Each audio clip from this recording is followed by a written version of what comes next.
What's up, everyone? I am Scott. Buongiorno, me amo Jason. You are listening to Liquid Carnage. My God, you leave for 2 weeks in your I culture. leave for 2 weeks, and next thing I know, I speak Italian now. Yeah, you want me to go? Should I start speaking Floridian? I mean, Yes. is that would Okay. that work? Hey, y'all. Yeah. Oh God. So I think it only is fair to start the episode with our little exercise in humor this last weekend. So we get back from Italy, and then Scott and Janice and Dean and Danielle and Dave and Tanya and Steve and Elena all get together over the weekend to do some fun things down here in Phoenix. So we have a big group of people in Phoenix having a great time. It's wonderful. On Sunday, the six of us are sitting, Dean, Danielle, Janice, Scott, myself, and Noreen are sitting out on the back patio, having our morning coffee, just kind of talking, and a news article comes up on my phone, and um, I read the news article, and basically the story is a woman whose car incinerated with her kids inside. She left her kids inside the car while she went into a Walmart to shoplift. And unfortunately, the theft protection people grabbed her and detained her. And during that detainment, the car that she was with her kids in, that she left the kids in the car, it incinerated. So I'm immediately shocked by the story. And I go to the group. I said, "You're not going to believe this news story." And one of the members of the group that's there, without even hesitation, a Florida man. And I Which was went, me. "No." That was me. I said, "No, it's not a Florida man. It's a Florida woman." Yeah. And we started howling because then I went through this whole story about a Florida woman. Well, then Janice says, "Oh, you should have some fun. What you do is you type in a Florida man on your birthday and see what kind of news stories come up." So I did. And on my birthday, there was um, a man who bit the ear off of his friend because they got into a fight after he started pouring beer on his drunk other friend and was disrespecting him. So I think what you need to backtrack and do is let the audience know that the precipitous of this came from the adventures I had in Florida last week, surprising our intern for his wedding. Uh, Oh, that's right. Yes, yes, yes. Okay, go ahead. because just for clarification, I did spend the Memorial Day weekend with a buddy down in Florida, surprising our intern JP for his wedding, and that weekend was probably one of the most bizarre weekends I've had in a very long time. Florida is an interesting place. If you haven't been, I'm sure we have some listeners from Florida. But after we left from there, um, the things we saw from men with neck tattoos buying malt liquor in the middle of the night at a liquor store, driving off in a minivan with rims, to signs that say "Don't molest the alligators," to them asking your political affiliation out of nowhere. I firmly believe any story now that starts with a Florida man. No, I don't care how bizarre it is. I don't care how stupid it sounds. If a story starts off with a Florida man or a Florida woman, like, yeah, that tracks. I Yeah, believe that 100%. yeah, yeah. No, it was. I mean, and don't get me wrong. I'm sure Florida is probably a great state. It's just there's some really weird things that happen in the state of Florida. I think really Uh, weird things happen because people are really weird in Florida. yeah, wasn't it your birthday? Was the guy he was urinating, and while he was urinating, an alligator bit his arm off? No, that happened last week. Oh, that was just a weak story of a Florida man. Okay, they Yeah, started running into each other that I couldn't remember the story and which ones went with which. that is the story that got the whole thing rolling. As we were having coffee, I mentioned that a story popped up that a Florida man lost his arm to an alligator while peeing behind a bar. And just that headline alone, I was like, yeah, it's Florida. I get it. I believe it. Why wouldn't that happen? Yeah, yeah. It, No, I mean, it was that totally happens all the time. I mean, don't get me wrong. I'm sure there's probably Arizona stories of people from Arizona. An Arizona man did this, or an Arizona woman did that. But it was very funny to hear some of the weird stories that came from the start of a Florida man on my birthday did this. Well, the way I figure it is, Florida is very much like it's a modern day Pirates of the Caribbean. Explain You that. know, if you ever seen the Pirates of the Caribbean movie, when they go to that island where all the pirates congregate Oh, and they Tortuga. Tortuga, yeah. Anything goes as long as it's along the pirate code, right? Yes.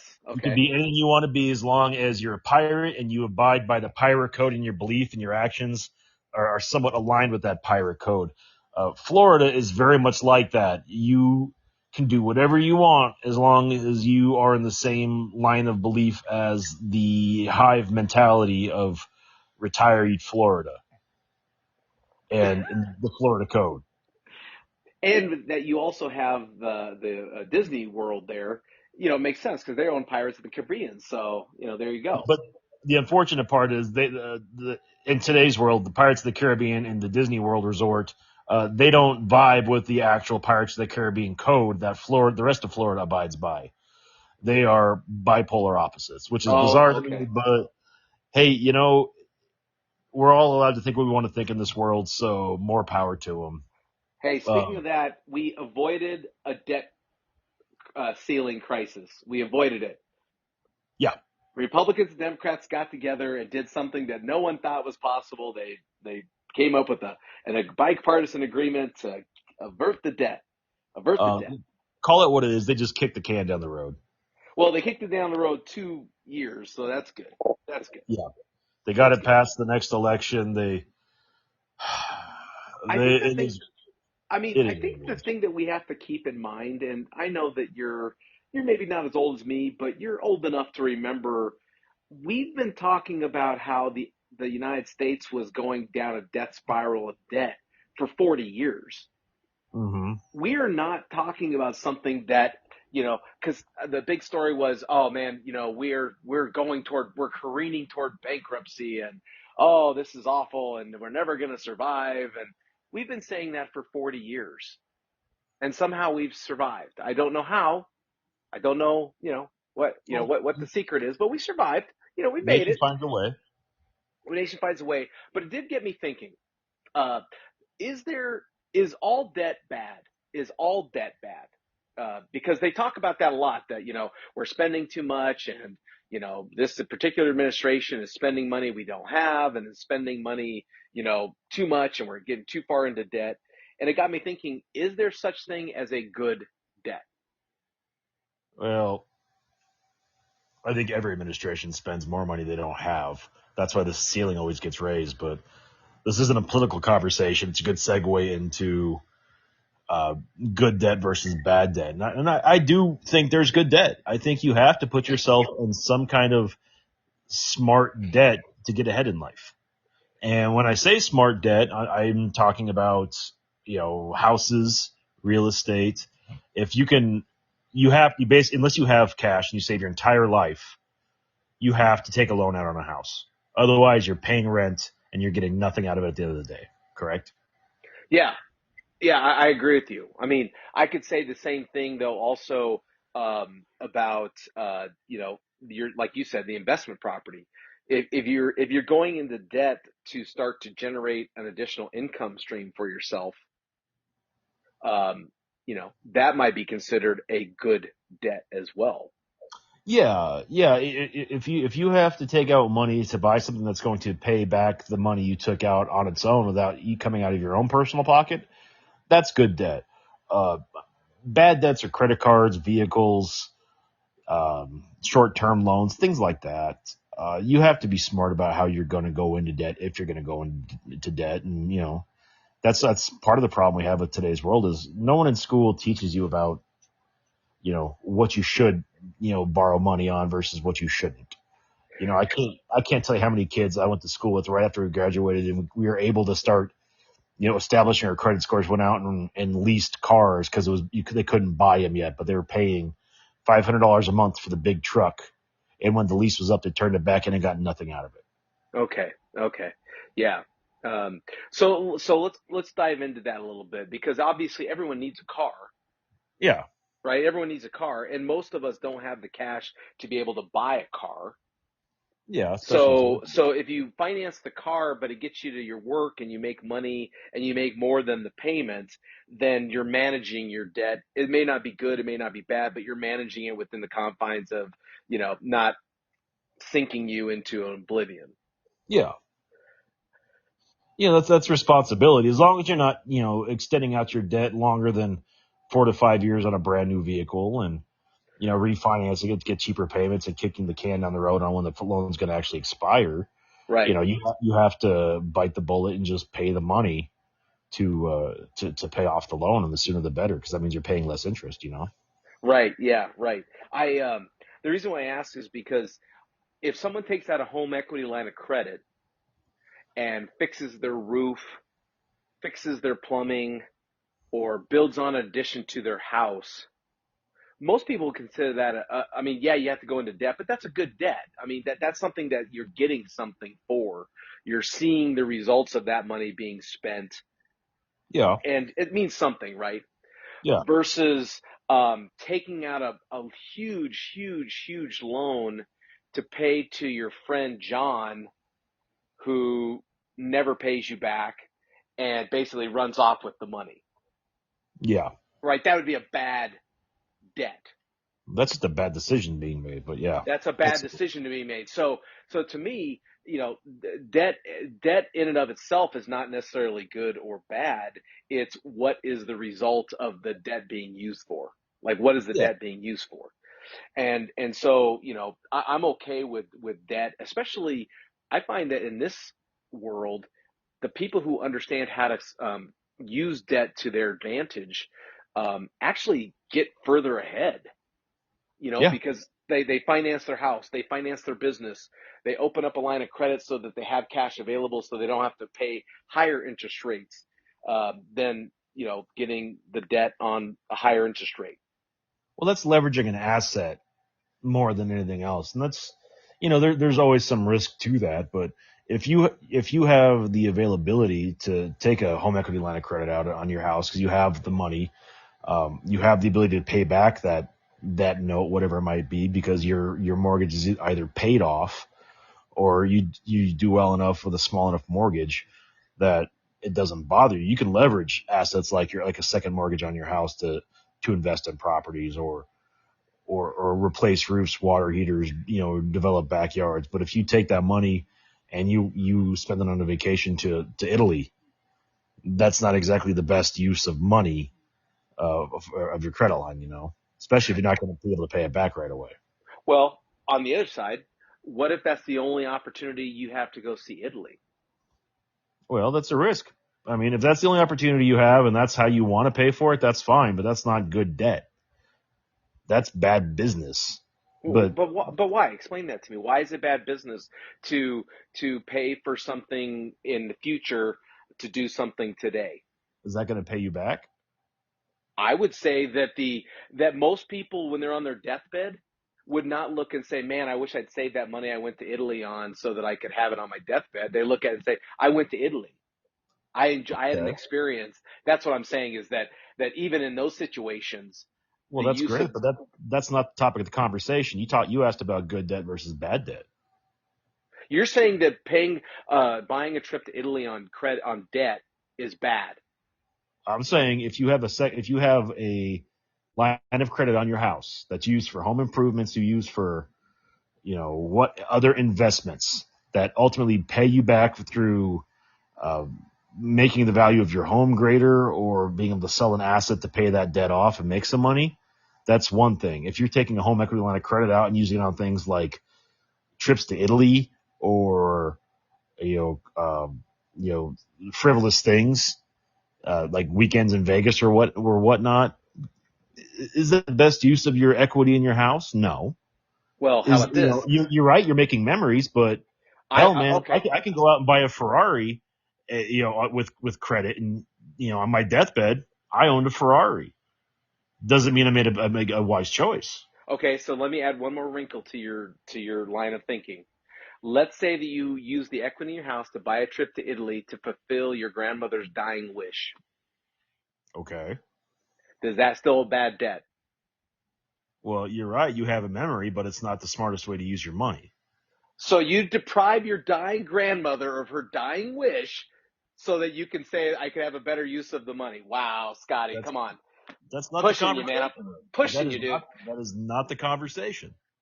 While I'm not disagreeing with the trip to Italy, if you do it the right, if you can pay the cash for it, we talked about this in the last episode, the last new episode, or one of the last two episodes. I don't do something like that unless I can afford to pay for it twice. Okay. If I'm not putting that on my credit card saying I'll pay it off later on. Okay. Even in under dire situations, you would not take the chance of putting a debt out there that, I mean, assuming you couldn't pay for it with cash. I have a credit card for a dire situation like that, but But that's a that's a bad, different. but is that a bad debt? It depends on what it's an emergency. It's if someone gets hurt, an animal gets hurt, something breaks that's not covered under insurance. There's extenuating circumstances. Yes. Going to Italy because your dying grandma wants you to is not an extenuating circumstance. You would not take your grandmother to Italy for her dying wish, is what you're telling That me. That's exactly what I said. Your grandmother's dying wish is for you to take her to Italy, but the only way you can do it is through a debt. I'm sorry, grandma, but no. I mean, you're talking about responsibility. I Responsibility. Grandma's dying. She don't give a shit.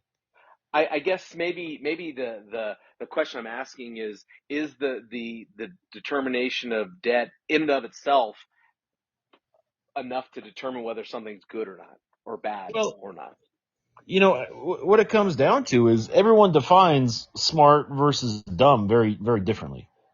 We can all have a common sense and common idea what we consider smart investments or dumb Yes. investments, smart uses of money or poor uses of money. And I agree.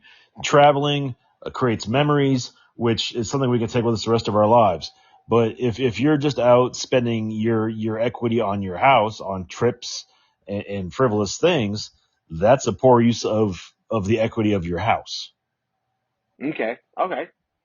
So the definition of frivolous plays a part into the valuation of good or bad debt. I would say so. Yeah, yeah, that makes sense. Okay, I would say so. It's okay. I'm not saying don't go to Italy, don't travel the world. I'm just saying, if you decide to do it, don't take out a home equity loan and pay for everything that way and just figure you'll pay for it later because that's how you get screwed.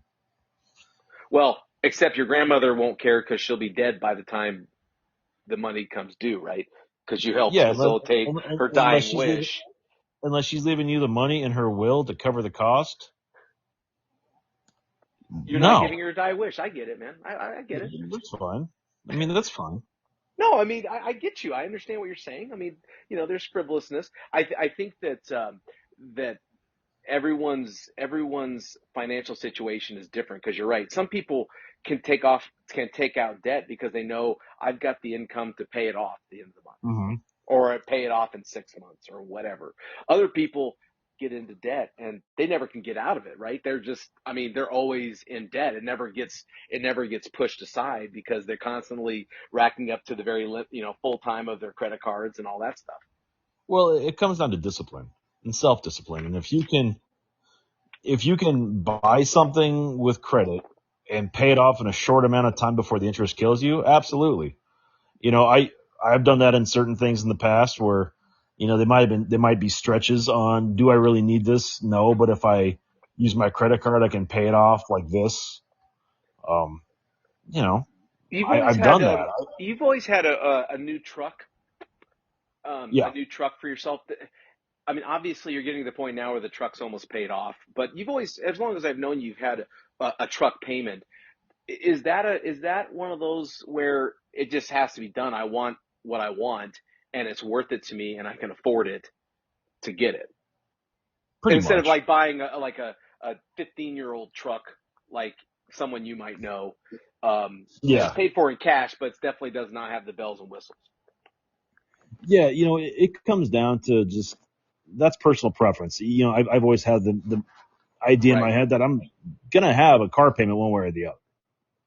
So if I'm gonna have a car payment one way or the other, I might as well have the vehicle I want. right, yeah, yeah. I think that for me, like, taking out a debt to fix my house, that's not. I mean, if I don't have the cash to do it, but it needs to be done, it's going to get done. Yeah, Versus, I've never had in the last 15 years, I haven't had a car payment myself. I yeah. mean, Noreen and I have a car payment, but I drive a vehicle that's paid for in cash, and I haven't had a car payment in 15 years because I don't put a value in having a brand new car. Although I'm getting close, I got a bit. I'm getting close. Everyone's got Yeah. brand new cars, and I don't, and it's kind of sad. Well, we all have brand new Palisades. We do. I have I the don't have a picture to prove it. Palisade. I don't have a Palisade. Yeah, Well, I guess I you do kind of have do. the picture to prove it. I do Yeah, have a. I kind of do have a Palisade because I share it with Noreen, you, but you have a um, Palisade like I have a Palisade.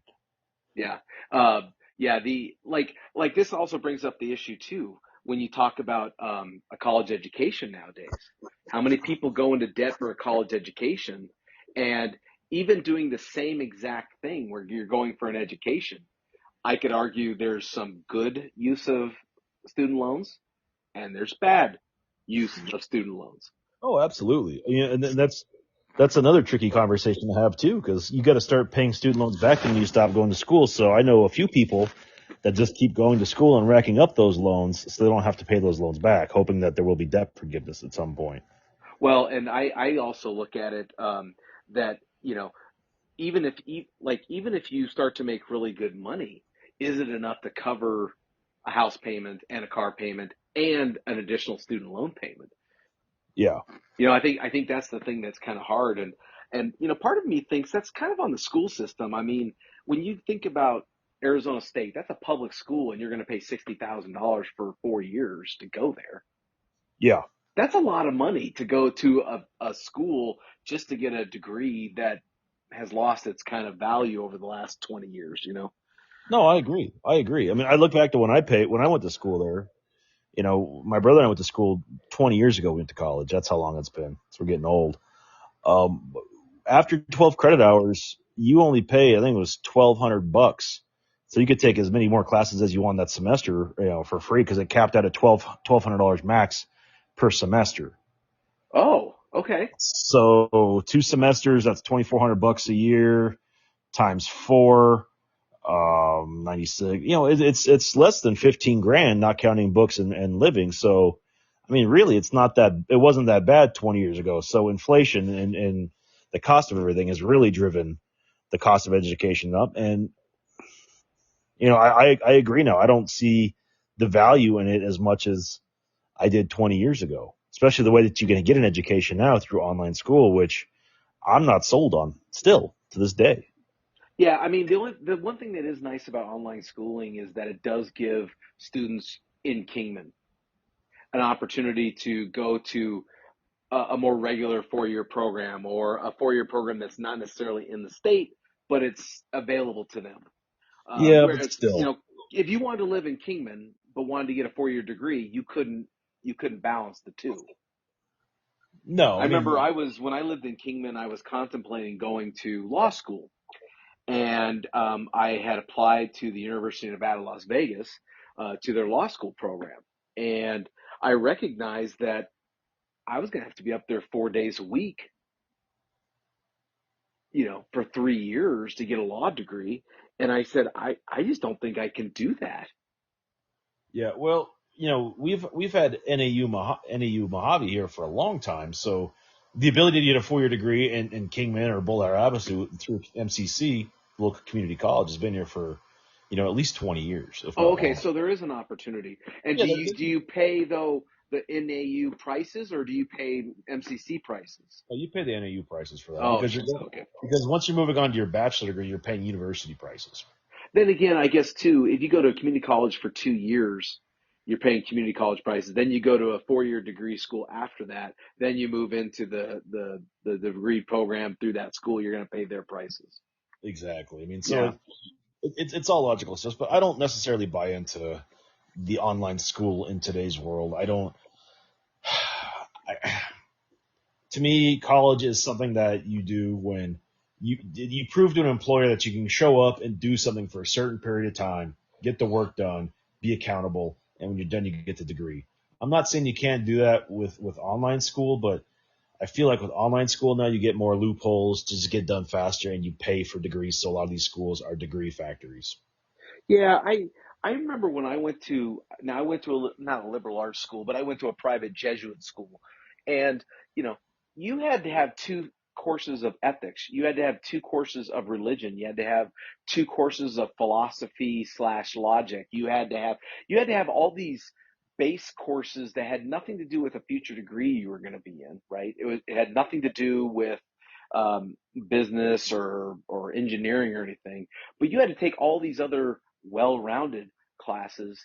And at the time, I thought, what a waste of time, right? Why do they make us take these classes when we're not going to be doing anything in that in our future? Until I realized, you know what? I deal with philosophy all the time. I deal with ethics all the time. Hmm. And what I was, when I thought about that, schools now, they just want to focus on, oh, you want to go for an accounting degree, then everything's going to be about accounting. Everything's about accounting.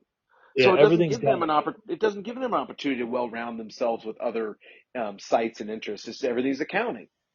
Yeah, everything is more dialed into that program itself versus being well rounded.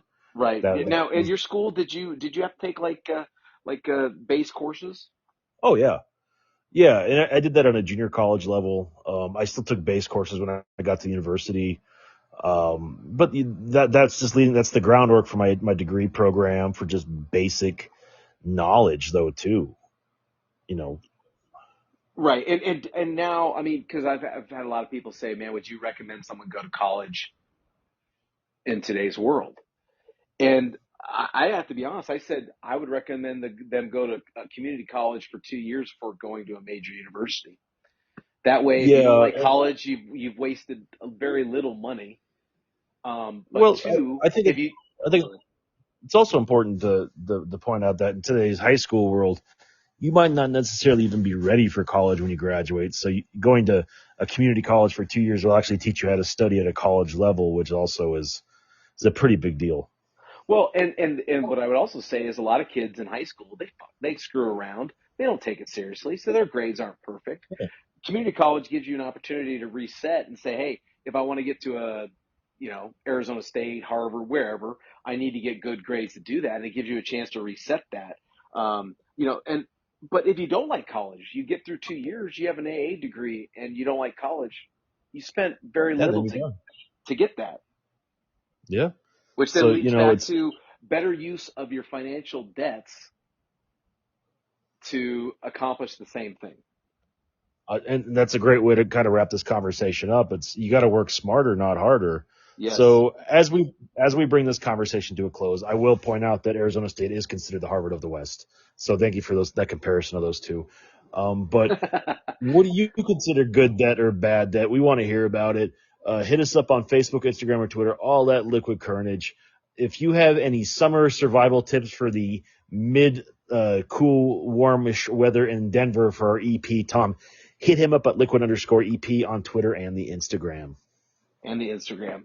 Yeah, you guys have a trip to Denver pretty soon. I talked to my friend in Denver, and he wants me to come out sometime later in the summer. So, everyone's going to Denver to see people, loved ones and stuff. So Denver must be pretty good. He said it was 77 degrees. It was very mild today. So I thought, man, Yeah. maybe we need to think about going to Denver more often during the summer. Well, I'll be honest. When we went to Miami, Florida. We flew Frontier, and Frontier flies out of. They're based out of Denver, and Yes. they're basically an Airbus, but for an hour and a half flight up there, I can sit on an Airbus for those prices. Oh yeah, they were really cheap. You don't have to go into debt for their airfare. Way to wrap it up. Way to Wow, wrap that it was up. pretty That good, huh? That was pretty good, huh? ties it all together. With that said, Jason, take us home. Hey, thanks for listening, everybody. We really appreciate you. That was Scott. I am Jason. And as always, if you never know quite what